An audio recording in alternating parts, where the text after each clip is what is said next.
I never thought my marriage would end like this. Hell, I never even saw the signs until they were shoved right into my face in the most gut-wrenching way possible. It wasn't like I had some grand revelation or gut instinct that told me my wife, Emily, was sneaking around behind my back. No, I found out because of a damn forgotten smartphone left in a coffee shop. The irony of it all still burns through my chest like a hot blade. Emily and I had been married for 7 years. 7 fucking years. We had our ups and downs like any couple, but I always thought we were solid. We built a life together, shared finances, a house, and plans for the future. But looking back, I realized now that things had changed in the last few months. She started coming home later from work, claiming she had more projects and meetings. She took sudden, random interest in going to the gym, even though she used to call it boring as hell. And the sex, God, the sex had nearly vanished. She always had an excuse. She was tired, she wasn't feeling well, she had a headache. And like a complete idiot, I believed her. I trusted her. But then came that fateful day. I was out running some errands, and I decided to stop by our usual coffee shop. The one we had been going to for years, the one where we had our first real date. I walked in, ordered my usual, and as I waited for my drink, I noticed a familiar phone sitting on one of the small wooden tables near the window. It was an iPhone, Emily's iPhone. At first, I thought, she must have forgotten it here. It wasn't unusual for her to be absent-minded about her stuff. She always misplaced her keys, left her wallet in the car, that sort of thing. But then my stomach twisted into a tight knot. Why the hell would her phone be here? She was supposed to be at work, in a meeting, or so she had claimed this morning. I picked it up, confirming by the cracked screen protector and the little sticker of a sunflower on the back that it was definitely hers. Something in me, maybe instinct, maybe pure, raw paranoia, told me to check it. The screen was locked, but I knew her passcode. She never changed it because she claimed she was too lazy to remember a new one. I glanced around to make sure no one was watching before I swiped up and typed in the digits. Unlocked. And that's when my entire world began to shatter. The first thing I saw was a string of unread messages from someone named Jay. My heart immediately started pounding because I only knew one Jay in Emily's life. Jason. My best friend. The guy I had known since I was 15. The guy who was supposed to have my back through everything.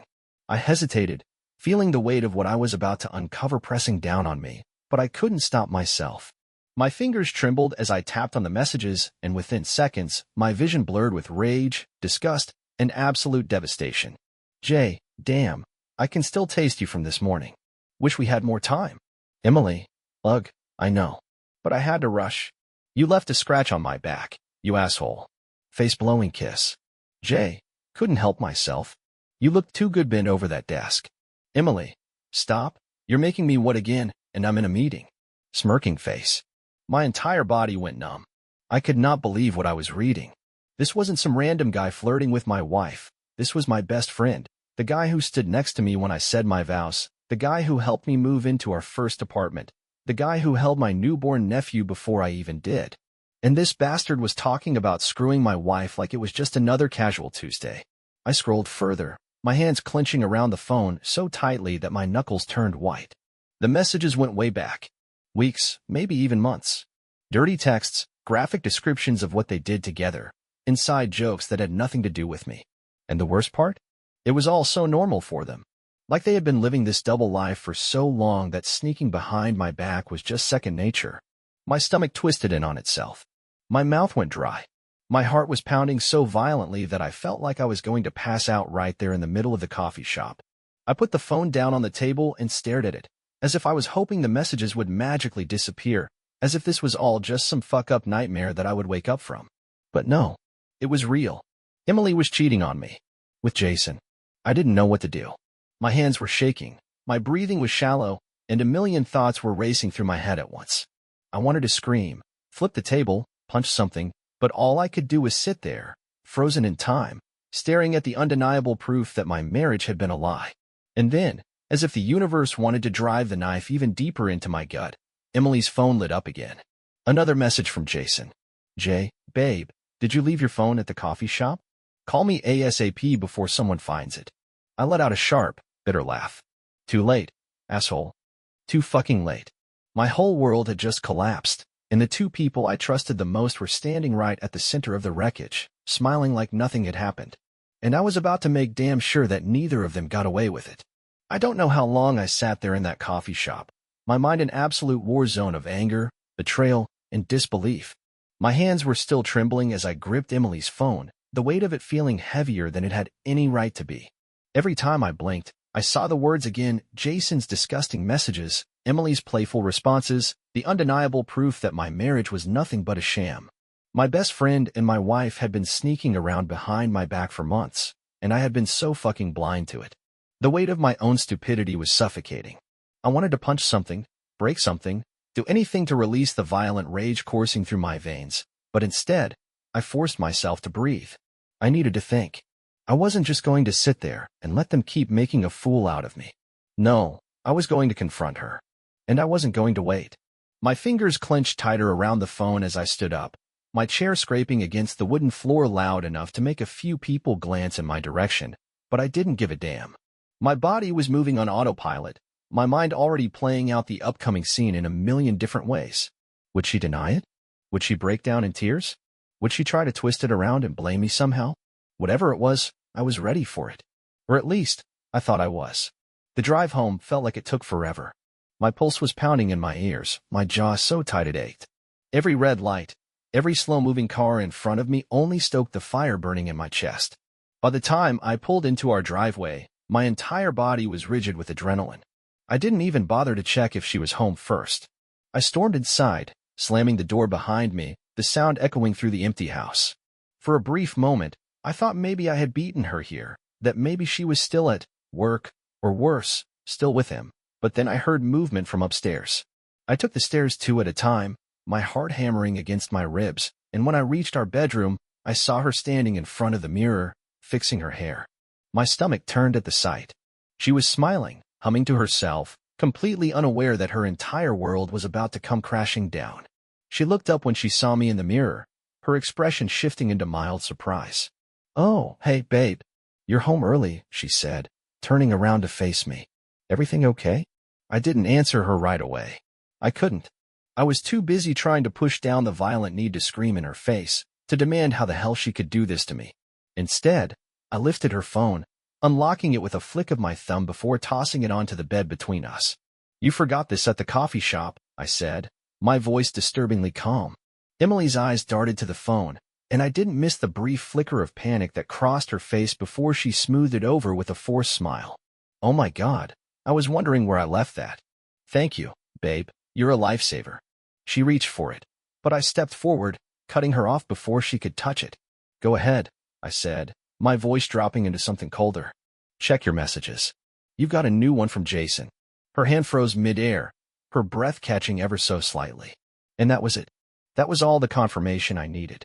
If she had nothing to hide, she would have grabbed her phone without a second thought, maybe even laughed at the absurdity of me checking her messages. But she didn't. She just stood there, eyes flicking between me and the phone, and in that moment, I saw the cracks in her carefully constructed mask. "I don't know what you're talking about," she said, forcing a nervous laugh. "Why are you acting so weird?" My control snapped. "Don't fucking do that, Emily. Don't stand there and lie to my face." I took another step forward, my voice rising. "I saw the messages. I saw everything. You and Jason. Been over the desk, huh? Still tasting you from this morning?" Her eyes widened in horror, her face draining of color, and for the first time in our entire relationship, she looked genuinely speechless. I don't even fucking try it." I exploded, my voice booming through the room. "Don't stand there and act like you don't know what I'm talking about. You've been screwing my best friend behind my back for months, haven't you?" And just like that, her expression shifted. The shock melted away, replaced by something colder, something calculating. It was like I could see the gears turning in her head, scrambling to find a way out of this. "Okay, you need to calm down," she said, her voice clipped. "You're overreacting. It's not what you think." I let out a bitter laugh. "Oh, really? Then what the fuck is it, Emily?" Because from where I'm standing, it looks like my wife has been spreading her legs for my best friend while lying to my face every single goddamn day. She rolled her eyes. Actually fucking rolled her eyes like I was being dramatic. "It's not like that," she said. It's exactly like that." I snapped. "Jesus Christ, at least have the decency to own up to it." She exhaled sharply, crossing her arms over her chest. "Fine. You want to know the truth? Yes. I slept with Jason. But it wasn't because I don't love you." She said it like that made any fucking sense, like it somehow excused what she had done. I stared at her, my hands clenched into fists at my sides. You don't get to say that. My voice was quieter now, but there was something sharper in it, something deadly. You don't get to tell me you love me after everything you've done. She sighed, rubbing her temples like she was the one dealing with a fucking inconvenience. Look, it just happened, okay? I didn't mean for it to, but Jason and we just have this connection.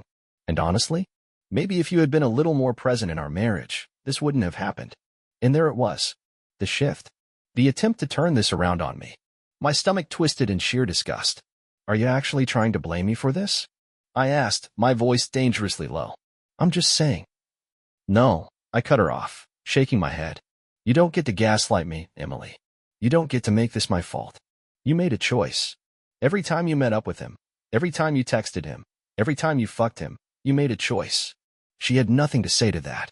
For the first time, she actually looked uncomfortable. But I wasn't finished.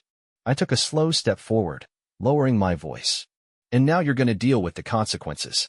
Her lips parted slightly, a flicker of fear flashing in her eyes. What does that mean?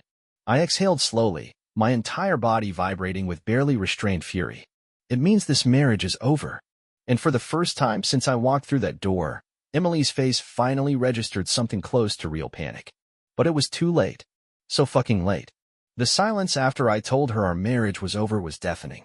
Emily just stood there, mouth slightly open, like she was struggling to process the fact that she had finally been caught and that I wasn't just going to roll over and take it.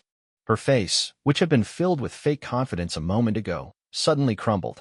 Wait, what? She asked, like she hadn't heard me correctly, like I had just told her something impossible. I didn't repeat myself. I didn't need to. I watched the realization dawn in her eyes, the way her shoulders stiffened, and that was when I saw it, the moment she realized she wasn't in control anymore. She had been so confident, so smug in the way she had been leading this double life, thinking she had everything under wraps, thinking she would never get caught. But now she was scrambling, trying to figure out how to salvage this, how to twist it in her favor. No, wait, you're being rash, she said, stepping forward, her voice softer now, dripping with artificial concern. Babe, listen to me, okay? I know you're upset, but we can talk about this. We can work through this. Her hands reached out for me, but I stepped back before she could touch me. The thought of her hands on me made my skin crawl. I had kissed those lips, held her body against mine, loved her with everything I had, and all the while she had been sneaking around with Jason, letting him have what was supposed to be mine. The betrayal felt suffocating. Work through this. I scoffed, shaking my head, my voice dripping with disbelief. Emily, you fucked my best friend. You lied to me, over and over again, for months. And now you think we can just talk this out? I let out a bitter laugh, rubbing my hands over my face. Jesus Christ, do you even hear yourself? She let out a frustrated sigh, and then, as if flipping a switch, her demeanor changed again. The fake sympathy vanished, and in its place was something sharper, something cold and defensive. Okay, fine. Yes, I cheated. But it's not like you've been the perfect husband either, she snapped, folding her arms across her chest, her lips curling in irritation. You've been so distant lately, always distracted, always stressed. Do you even realize how lonely I've been? How neglected I've felt? She threw her hands up dramatically, like she was the fucking victim here. And Jason, he was there for me when you weren't. I stared at her, my jaw tightening, my hands clenching at my sides. I had expected lies. I had expected excuses, but this was a new level of low. She wasn't just trying to justify what she had done. She was trying to pin it on me. I felt my blood boil. Are you actually blaming me for this? I asked, my voice dangerously quiet. I work my ass off every single day to make sure we have a good life, Emily. I've never once cheated, never once lied to you. I've been nothing but fucking loyal, and you're telling me I neglected you? That's your excuse. I took a step forward, and for the first time, she actually looked nervous. If you were so goddamn unhappy, why didn't you just leave me? She opened her mouth, but nothing came out. Because we both knew the answer. She didn't leave because she wanted the best of both worlds. She wanted the stable, comfortable life I provided while also indulging in her little affair on the side. She wanted to have her fun, knowing that I would always be there, oblivious, taking care of her, loving her like a goddamn fool. My stomach churned in disgust. You don't get to rewrite history, I said, my voice shaking with anger. You don't get to act like you were some neglected wife who had no choice but to cheat. You had a choice. Every time you met up with him, every time you texted him, every time you let him fuck you, you had a choice. And you chose this. Her face hardened, her eyes narrowing slightly, and I could tell she hated the fact that I wasn't falling for her bullshit. So what? You're just going to throw everything away? She asked, crossing her arms again, her voice laced with bitterness. Just like that. I let out another humorless laugh. No, Emily. You threw everything away the moment you decided my best friend was worth more than our marriage. I turned away, running a hand through my hair, my heart pounding. I'm done. We're done.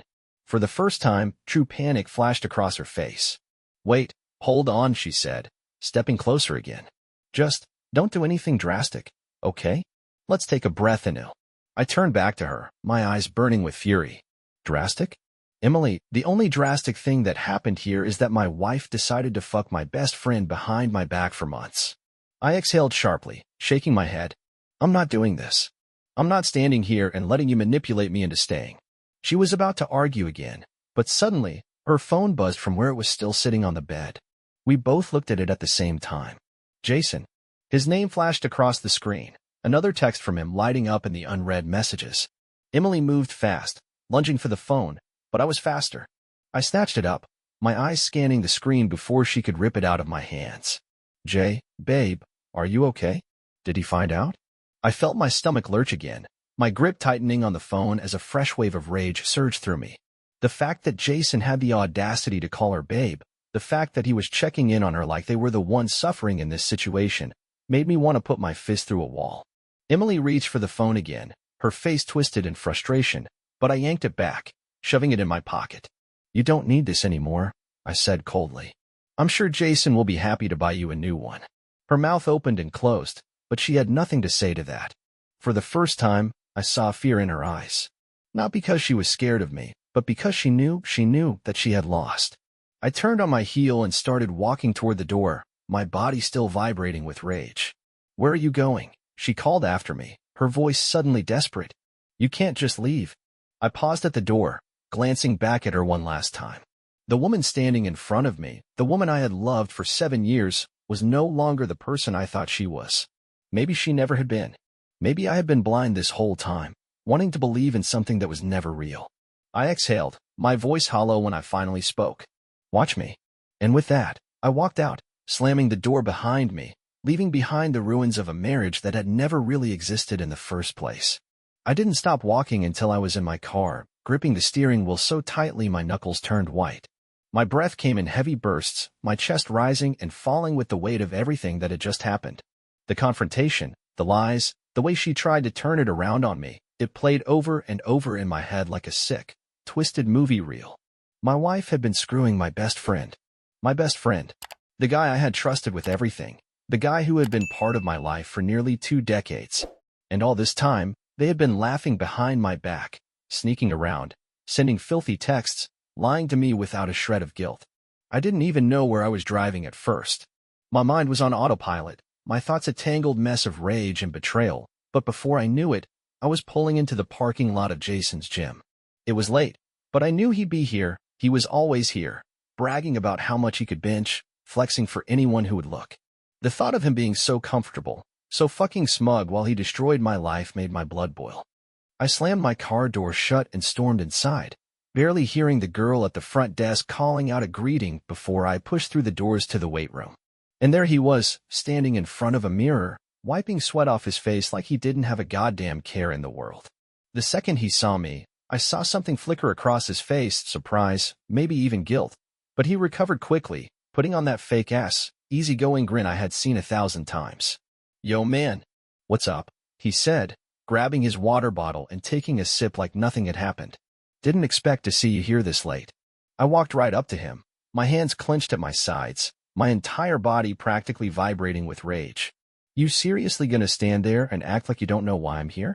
My voice came out dangerously low, almost a growl, and I could see the way his grin faltered just slightly. He was trying to play it cool, trying to gauge just how much I knew, but I wasn't about to let him weasel his way out of this.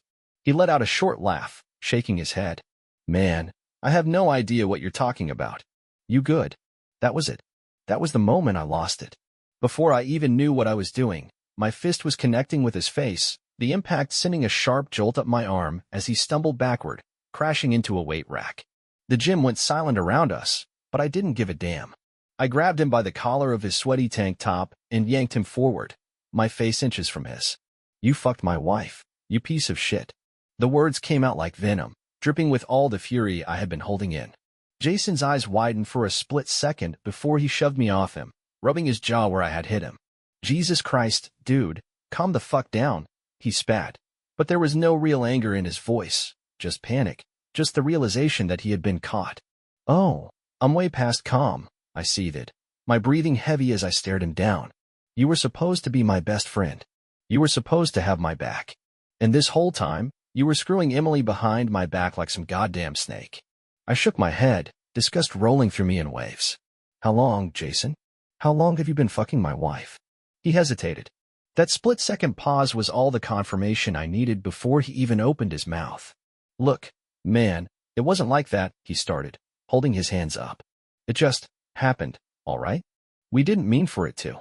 I let out a bitter laugh, running a hand over my face. "You didn't mean to? What? You tripped and fell into her? Over and over again?" I could barely contain the fury bubbling in my chest. "You're fucking pathetic." He exhaled sharply, rubbing the back of his neck. "Dude, I know I screwed up, okay? But you gotta understand, Emily and I, we had this connection." That was when I felt my stomach turn. It was the exact same bullshit she had fed me earlier. A connection. Like that somehow made it better. Like that somehow justified the months of lying, the months of sneaking around while I was home wondering why my wife didn't want to touch me anymore. "You both really think you're the victims here, don't you?" I said, shaking my head in disgust. "You think you're fucking special, like this was some once-in-a-lifetime love story instead of two selfish assholes who couldn't keep their legs closed." Jason let out a frustrated breath, stepping toward me. "Look, man, I never wanted to hurt you. You gotta believe me." "Oh, fuck off." My voice came out sharper than before, and for the first time, I saw his mask slip. He wasn't sorry, not really. He was sorry he got caught. Sorry that it was blowing up in his face now. Sorry that I wasn't just walking away quietly, letting them get away with it. I took another step closer, lowering my voice so only he could hear. "You know what the worst part is, Jason? I would have done anything for you. Anything. You were like a fucking brother to me. And you threw it all away for a quick fuck." I let out a humorless chuckle, shaking my head. "And the funniest part? She's probably gonna cheat on you, too. Maybe not today, maybe not next week, but one day? Yeah, she'll find someone else, and you'll be the one looking like an idiot." His face twisted into something unreadable, like he wanted to argue, but deep down, he knew I was right. People like Emily? They didn't change. They didn't suddenly wake up and decide to be faithful. And if Jason was dumb enough to think otherwise, well, that was his problem now. I took one last look at him, this guy I had trusted, this guy who had been at my wedding, this guy who had smiled in my face while stabbing me in the back, and then I turned on my heel and walked out of the gym. I didn't care that people were still staring, that whispers were following me as I stormed past them. I didn't care about anything anymore. By the time I got back to my car, my phone was buzzing with messages. I already knew who it was before I even checked, Emily.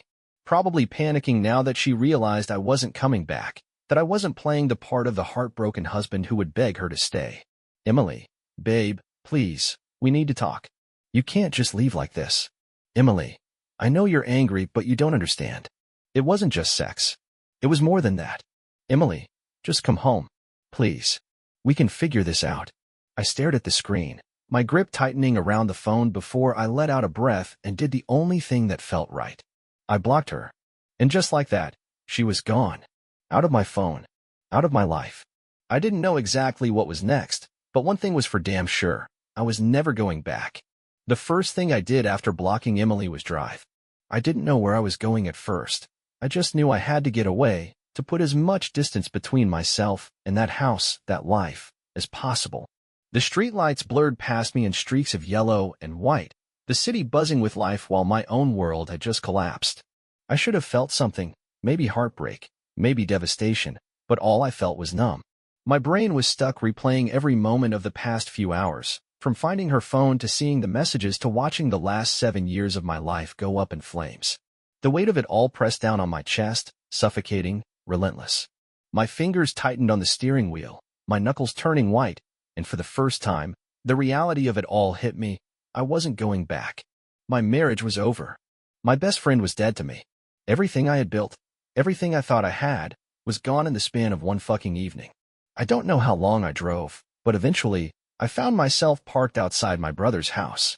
Chris was my only sibling, 3 years older, the guy who had always been there when shit hit the fan. I sat in my car for a long minute, just staring at the porch light before finally forcing myself out of the driver's seat.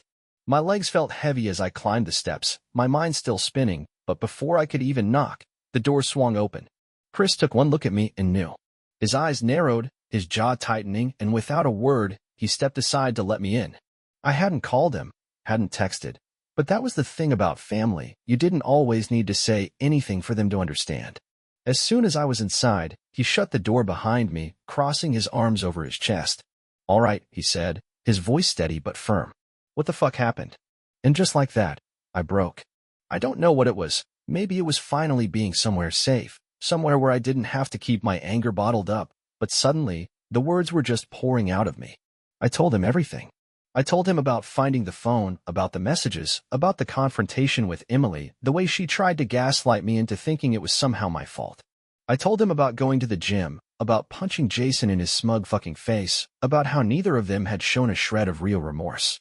And Chris just listened, his face darkening with every word, his fists clenching at his sides. By the time I was done, I felt empty.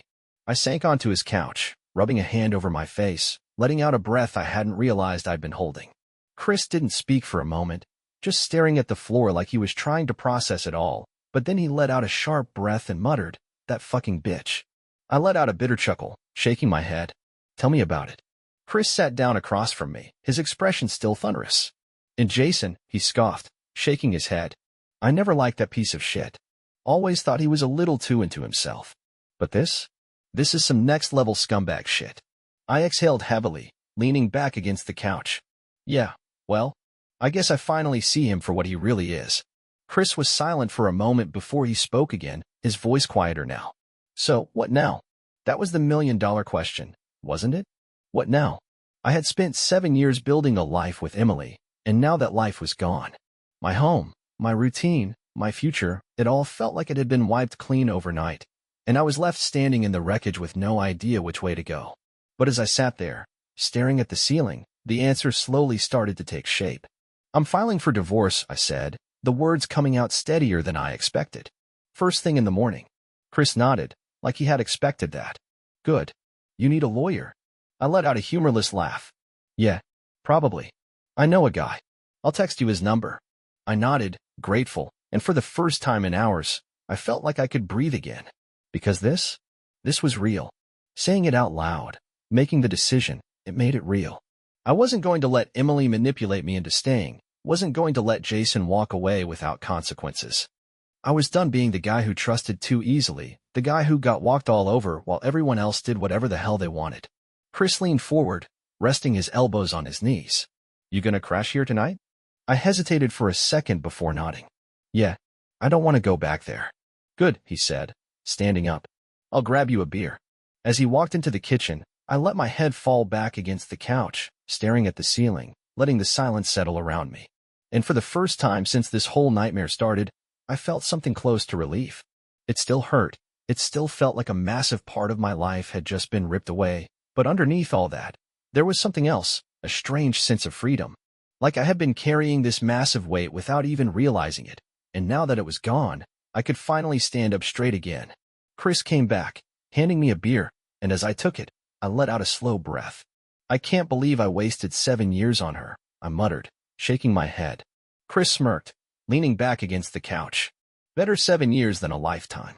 I thought about that for a moment, rolling the bottle between my hands, and yeah, he was right. I had lost a marriage, I had lost a best friend, but at the end of the day, I had also dodged a fucking bullet. Emily wasn't the person I thought she was. Jason wasn't the friend I thought he was. And as much as it hurt, as much as it burned, at least now I knew. At least now, I wasn't living in some illusion. I took a long sip of beer, letting the cold bitterness settle in my chest. Tomorrow, I would start over. Tomorrow, I would file for divorce, cut all ties, and move the hell on with my life. But tonight, I was just going to sit here, drink this beer, and remind myself that this wasn't the end, it was just the beginning. The next morning, I woke up on Chris's couch with a stiff back and a mind that felt like it had been through a blender. The emotional weight of everything still sat heavy in my chest, but the clarity that had started forming last night was still there, stronger than ever. This was happening. There was no going back, no reconsidering. My marriage was over, my friendship with Jason was dead, and the only thing left to do was make it official. As I sat up, rubbing the exhaustion from my face, I heard the faint clinking of dishes from the kitchen. Chris was already up, standing over the stove, scrambling eggs like nothing was wrong with the world. He glanced at me when he heard me shuffle in, raising an eyebrow before nodding toward the coffee pot. Made a fresh pot. Figured you'd need it. I muttered a thanks and poured myself a cup, letting the heat of the coffee seep into me as I took a slow sip. The bitter taste settled in my stomach like a rock, but I welcomed it. I needed to be awake for this. Chris leaned against the counter, arms crossed, watching me carefully. "So, what's the plan?" he finally asked, his tone casual but expectant. I exhaled, setting my mug down with a soft thud. "First thing, I'm filing for divorce. Then, I don't know. I guess I'll figure out what the hell my life looks like without her." Saying it out loud made it feel real, like I was finally cutting the last thread that tied me to Emily, to the life I thought I had. Chris nodded, approving. "Good. You need any help packing your shit? You staying at the house until this is done? Or are you getting out now?" I thought about that for a moment, rolling the idea around in my head. The idea of stepping foot in that house again, of sleeping in the same bed that she had shared with him, made my skin crawl. "I'm not staying there," I said, shaking my head. "I'll grab my stuff, but I'm done with that place." Chris gave me a knowing look. "Smart move. I wouldn't trust her not to pull some bullshit once she realizes you're serious about leaving." That was exactly what I was worried about. Emily had panicked last night when she realized I wasn't coming back, and I knew her well enough to know she wasn't the type to take losing easily. She had spent months playing me for a fool, and now that her game was over, she'd be scrambling to get back some kind of control. Whether that meant gaslighting me, trying to make herself the victim, or just making my life hell, I had no doubt she would try something. I finished my coffee and stood up, grabbing my keys. "All right, time to do this."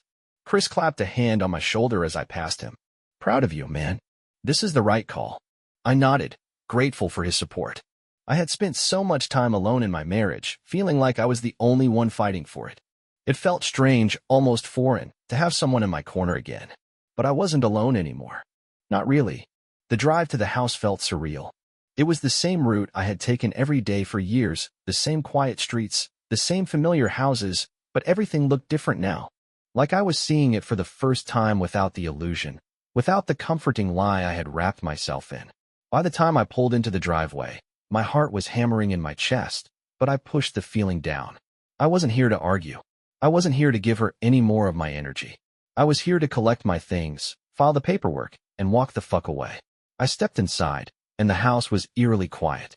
For a second, I thought maybe she wasn't home, but then I saw her, sitting at the kitchen table, phone in her hands, eyes red-rimmed like she had been crying all night. "Good." She looked up when she heard me, her face lighting up with something desperate. "Oh my God, you came back," she breathed, pushing back her chair like she was about to run to me. I held up a hand, stopping her in her tracks. "I'm just here to get my stuff," I said, my voice flat. "And to tell you I filed this morning." The relief on her face shattered instantly, replaced by shock, then anger. "You what?" "I filed for divorce," I repeated, my tone calm, steady. "I'm done, Emily. There's nothing left to talk about." Her mouth opened and closed, her hands clenching at her sides, and then she snapped. "You're really doing this? You're actually going to throw away 7 years over one mistake?" I laughed, an ugly, hollow sound. "One mistake? You didn't just slip up and cheat on me once, Emily. You carried on a months-long affair with my best friend. You lied to me every single day. You came home and kissed me after fucking him, and you expect me to believe it was just one mistake?" She let out a frustrated breath, running a hand through her hair. "But I love you," she said, her voice cracking. "I made a mistake, but I don't want to lose you." I shook my head. "You lost me the moment you decided he was worth more than me." I turned toward the bedroom, ignoring the sound of her choked sob as I grabbed a duffel bag from the closet. I started throwing clothes inside, not caring if they were folded, not caring about anything except getting out of that house. Emily followed me, standing in the doorway, arms crossed tightly over her chest. "Where are you even going to go?" she asked, her voice quieter now, almost pleading. I'll figure it out, I said simply. She was quiet for a long moment, and then, in a last-ditch effort, she whispered, "It didn't mean anything." I froze, my hands stilling over the zipper of my bag. I turned to look at her, really look at her, and for the first time, I saw her for who she truly was, a liar, a manipulator, a selfish, cowardly woman who couldn't even own up to what she had done. She didn't regret cheating. She didn't regret hurting me. She only regretted getting caught. I let out a breath, shaking my head as I finally zipped up my bag. It meant something to me, I said, and that's why I'm leaving. Her face crumbled, but I didn't stay to watch. I slung the bag over my shoulder, grabbed my keys, and walked out without looking back. I didn't know what was next. I didn't know how long it would take to rebuild, how long it would take before the betrayal didn't feel like a knife twisting in my gut. But I did know one thing. I wasn't staying stuck in the past. I wasn't letting this break me. Emily and Jason could have each other. They could self-destruct together for all I cared. As I drove away from that house for the last time, a strange sense of peace settled over me. For the first time in a long time, I wasn't trapped in a life built on lies. For the first time in a long time, I was free.